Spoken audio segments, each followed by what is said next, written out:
Okay, before we move on to the next thing, which is going to be, actually starting to deal with some of the content and building our website, I get asked this question a lot when I teach this class in person, so I wanted to address it here.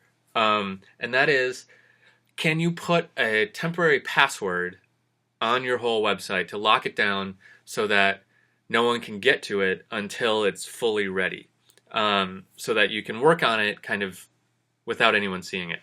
The answer is yes. However, let me caution you a little bit.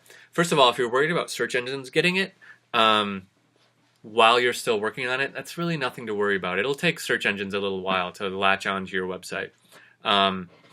So no one will really end up there. And in fact, the only people that will really go to your website, if it's a brand new website, is people that you've told, this is my new website. So if you really want no one to go there, you can just click, or you can just not tell anyone that it's your new website until it's all ready and done. So you really don't have to worry about it too much. And sometimes putting a password on the whole website is more problem than it is useful. So just a couple words of warning. If you don't need to do this, I would say don't do it. But if you do want to do it, you can, and it's totally fine, and I'm going to show you how to do it right now. So I'm in cPanel again. This is going to be one of our last cPanel things. And I'm going to scroll down to security, there it is, and directory password. That's what I want to click, so I'm going to click that. Now it says, where do you want me to take you? Let's say web root. That's fine. Now it's going to show me all the directories, which is just a fancy way to say folder, in my home directory. So these are all the folders that are in here already.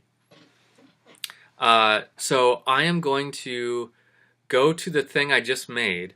If you, in the previous step, if you didn't put a slash after it, then the home directory is the one where WordPress is. And if that's what you want to lock down, that's this one, public HTML. That's what you want to lock down. If you put a slash after it, so that's where your WordPress is. Like for me, I think I did new 2014 or new 14. I did 2 takes of that video, so I'm not sure which one is the one that you actually saw, but it's one of those 2.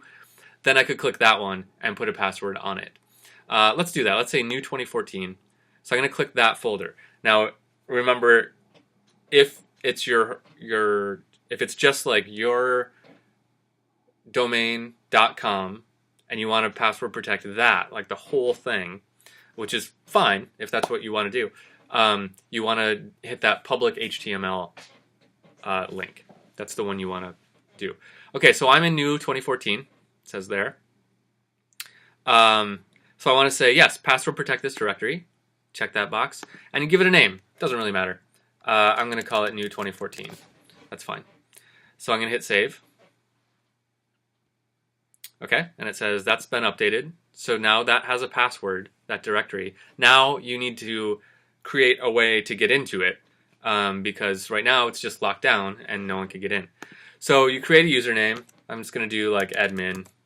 That's a standard thing. Or actually, no, I'll just make it easier. I'll say J, since I'm the only one that's going to get into this.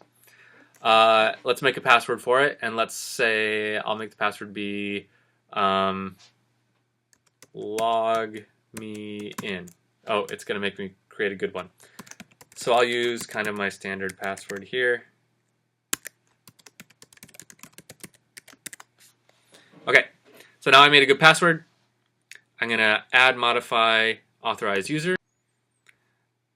All right, so now when I go back to this page, it says this directory is password protected. This is what it's called. Here are the people that can access it and the information I just created for this J person. So now when you go to that directory, it's going to not let you in. When you go to that website, it's going to not let you in. It's going to say, enter the username and password for it. That's where this name comes in. It's going to say, enter username and password for directory new 2014 or whatever you typed here. So this is not your username. This is just a name for the directory. That's all. The username and password is going to be whatever you put in to this user, and then it'll let you in to make changes and stuff. Now, super crucial step, when you're done, when you're ready to have this thing be live and you want to take this off, all you have to do is come back to this page and uncheck this little box and then hit save. Now there's no password protection on that directory. It still shows that there's a user here, but there's no password protection on it, so it doesn't really matter. That's all. So don't forget how to take it off, how to take the password protection off when you're done using it. And again, if you don't have a really good reason to need to put the password on it, you could probably skip it. It can be just kind of a pain to do it that way. And the fear of anyone finding your website while you're working on it is kind of exaggerated in a lot of people's heads, I think. So if you want to do it, please do it. If you don't need to do it, don't do it. Okay, so there we go.